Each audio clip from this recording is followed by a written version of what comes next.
Hello, my name's Janet Herniman. I'm a business advisor at North Devon Plus, and today I'm going to talk to you about 5 things to remember in today's difficult economic climate.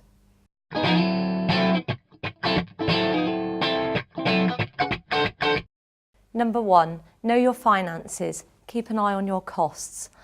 Sales are important, but costs are important as well. Keep an eye on each of your costs. One top idea is to look at one cost each month and keep an eye on it, review it. Can you reduce it?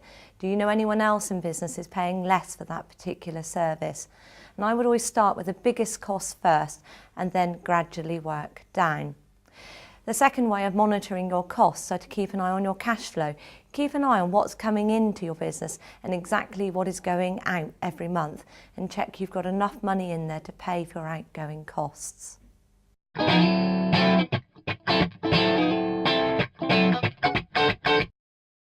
Tip number 2 is to listen to your customers, never to assume.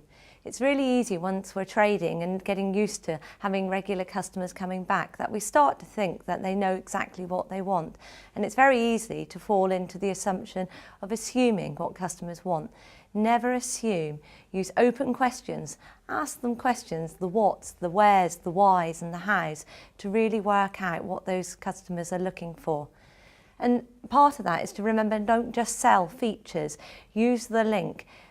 This product, this banana, is used for eating and it tastes yummy, which means that it makes you fuller for much longer.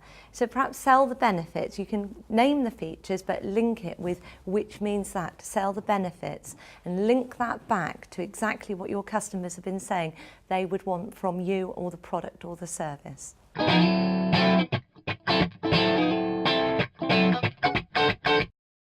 Tip number 3, know the value of your customers and keeping close to them.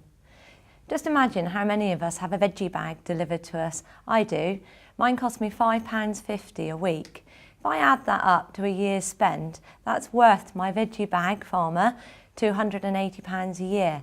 Just imagine how many years I could be their customer for if they keep me happy. Just imagine how many people I could refer into them. Just imagine how much I'm worth to that business overall. Do you know how much your customers are worth to you? You need to know your customers. Do you keep a record of them? Do you keep a database? Do you know how to find them if they can't find you? Keep in contact with them regularly. Use things like e-newsletters. Big companies keep in contact with us in those kinds of ways because they know that it works. Consider other things. Learn from other businesses on how they keep in contact with their customers. By keeping close to our customers, then we can exclude competitors. Just imagine, you think, well, my annual gas service must be due soon. All of a sudden, a little postcard pops through the door, and that's the same company you always use, and the easiest thing is to ring them. That way, they're excluding their competitors and keeping their customers close to them, making life easier for their customers.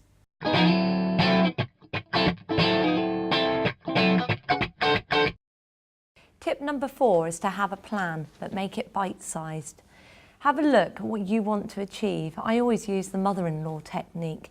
Your must, your intends and your likes. What do you really need to achieve for this year? What would you like to achieve and what would you intend to achieve? Have a look at what you want to achieve. It's your business, it's your decision. And if you haven't got goals, you haven't got a clue what to set, brainstorm them. Brainstorm with other business people that you trust to look at things that you might be able to achieve with your business. Make those goals, the things that you want to achieve, into goals which have the SMART objectives. We've probably all heard them, but do remember them because they're really useful. Make your objectives very specific. Make sure you can measure whether you've achieved them. Make sure that they're achievable in the first place, and make sure they're realistic. But also, really importantly, put a time limit to it so you know when you need to have achieved it by. Don't be overwhelmed by your goals, break them down. So for instance, when I ran my sandwich bar, I used to break down my annual sales figure, the amount that I needed to increase my sales by, into extra sandwiches that I needed to sell each week. And it was very easy for the people that worked with me to understand how many extra sandwiches or how many extra pieces of cake we needed to sell with each sandwich to hit our goals. And by doing it on a bite-sized way, you'll hit your bigger goals. The other thing is to make sure you structure your working week. You set yourself some goals, but set some structure to your week. It's always really easy to put off the bits that we hate. For a lot of us, it might be making those sales calls after we've sent some literature out. But by creating a structure, what you're going to do during which part of the day, during which day of the week, will help keep you and your business on target.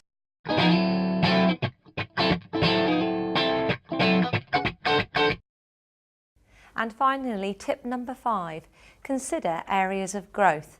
You might think it's difficult times. There are no areas of growth, but very often there are. Once again, brainstorm ideas with trusted business colleagues or friends. Look at the current products you offer and the current markets that you provide to. Can you actually reach those markets anymore? Are there more customers of the same type out there that you can actually get to buy from you? Look at your current market, those customers that you currently serve. Would they like to buy new products or services from you? Can you introduce a new range? Look at the current products that you provide. Are there other people, other types of customers, other markets that might benefit from your product or service that you could also sell to? And finally, consider something different altogether. Are there new products, new markets, new kinds of customers, new services that you might be able to provide? You could look at diversification. For more information on that, there is a very well-known matrix called the Ansoff matrix, which will be able to help guide you. Thank you.